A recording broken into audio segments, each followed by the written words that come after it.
Welcome back for part 3 of our caffeine lectures. We're going to dig into the pharmacology of caffeine now. Now, we talked about the category of xanthines and our 3 key substances here. So caffeine, which is found in all 3 of the foods that we talked about, coffee, tea, and chocolate. Theophylline, which is unique to tea, and theobromine, which is unique to chocolate. So these are the 3 key xanthines that we'll be focusing on, and they do tend to respond similarly. So in terms of the time course, it is absorbed rapidly. Xanthines are absorbed rapidly if taken orally. Peak levels are typically reached in about 30 minutes as they're metabolized, and the half-life is about 3 hours. So about half of the substance has been metabolized within about 3 hours, and then the next half about 3 hours after that. Now, in terms of dependence, which is important for us to consider caffeine as a potentially dangerous drug, caffeine can function as a reinforcer. So we feel the craving for the beverage, we consume the beverage, and it addresses the feelings that led us to the craving, the fatigue or headache. Now, when we do see withdrawal symptoms, we're talking here about headache and fatigue. So not the more serious ones that we talk about with more dangerous drugs, but it does meet the qualifications for withdrawal symptoms. Now, the DSM does not list caffeine under substance use disorders, and we think this may be because of although the effects are there, they tend not to be serious, and we don't see the kinds of health risk and quality of life concerns that we do with drugs that we may consider more dangerous. In terms of the mechanism of action, we're talking about a different neurotransmitter here, adenosine. So adenosine is an inhibitory neurotransmitter that modulates the release of other transmitters. And what xanthines do is they block the receptors for that. So in terms of how that affects us physiologically, it does cause stimulation of the central nervous system and the skeletal muscles, so that jitteriness or shakiness, that's what you're experiencing there if you've consumed a high level of caffeine. And it does cause sleep disturbances. We're pretty familiar with that. Try not to drink coffee after a certain time of day if this is something that you would experience. It does elevate mood, and it also constricts blood vessels in the brain.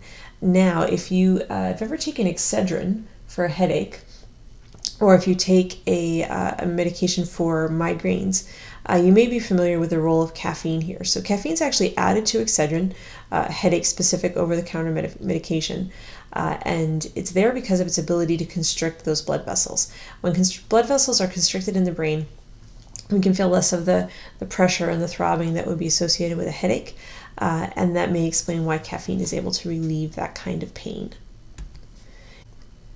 So in terms of the behavioral effects of caffeine, caffeine is a stimulant. We do see some evidence that people who consume caffeine may perform better on performance tests that involve cognition and motor skills, but this would be primarily in people who are fatigued.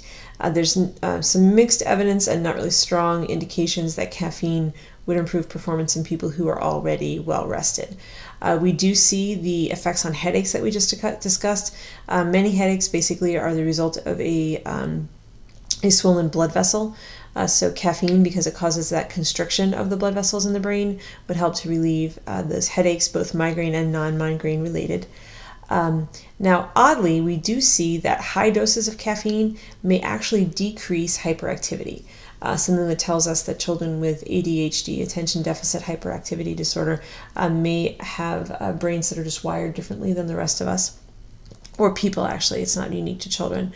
So although that high dose of caffeine would affect those of us without hyperactivity disorders by getting us maybe revved up to that level of hyperactivity, people who are hyperactive may actually see the high doses of caffeine help to decrease that behavior.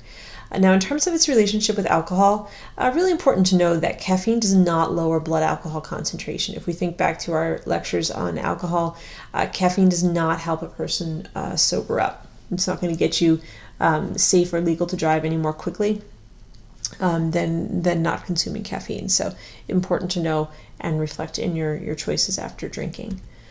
Why is caffeine here in our class on dangerous drugs?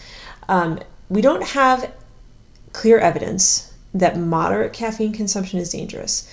The current evidence tells us that consuming up to 5 cups of coffee a day does not incur any health risk.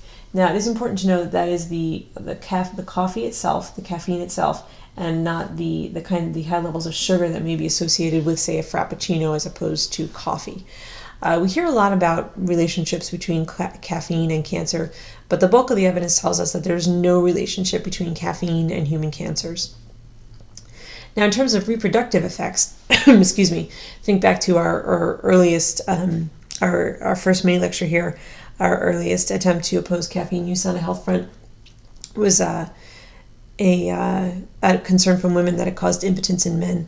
We do actually see that high consumption of caffeine can reduce a woman's chance of becoming pregnant and may reduce and does slow the growth rate of the fetus. So, excuse me, the recommendation that women do not consume caffeine while pregnant is based on this evidence. In terms of whether caffeine increases the risk of miscarriage, here our data is mixed. We do not have a clear indication yet on whether or not caffeine may be related to pregnancy loss. In terms of other health issues, for those with heart disease, high intake of caffeine may increase the risk of a heart attack, particularly in people with other risk factors. So this would be something that, if it's important to you, you'd be already discussing with your cardiologist. For most of us, we do not see that current risk of heart disease. If you do have concerns, definitely please see your medical professional. So we do have a condition, caffeinism, that is defined by excessive use of caffeine. It does actually have potentially fatal side effects. The fatal dose of caffeine is the equivalent of 100 cups of coffee. Now, of course, you'd have to consume that quickly in order to experience that fatal dose, so that would be challenging. And we do see that the toxicity of caffeine consumption is actually fairly low. It doesn't mean, though, that there are not unpleasant side effects. If you've never experienced these, this could include high level of irritability, heart palpitations or arrhythmias, gastrointestinal disturbances, that effect of coffee on the digestive system from its acid level, a flushed appearance, irritability and tremors, that sort of thing. So definitely some unpleasant side effects that can be experienced long before that fatal dose, that toxicity at 100 cups of coffee. So please do stop somewhere before 100. If you're interested in what that lethal dose would look like for you, this website would allow you to calculate that in terms of the different kinds of ways that we consume caffeine. And that will wrap up our lectures on caffeine. We talked about the primary sources of caffeine, coffee, tea, and chocolate, its pharmacology and mechanism of action, and then some time on its behavioral effects and the health concerns that we do have for caffeine consumption. Thanks, and I will be back with our next lecture.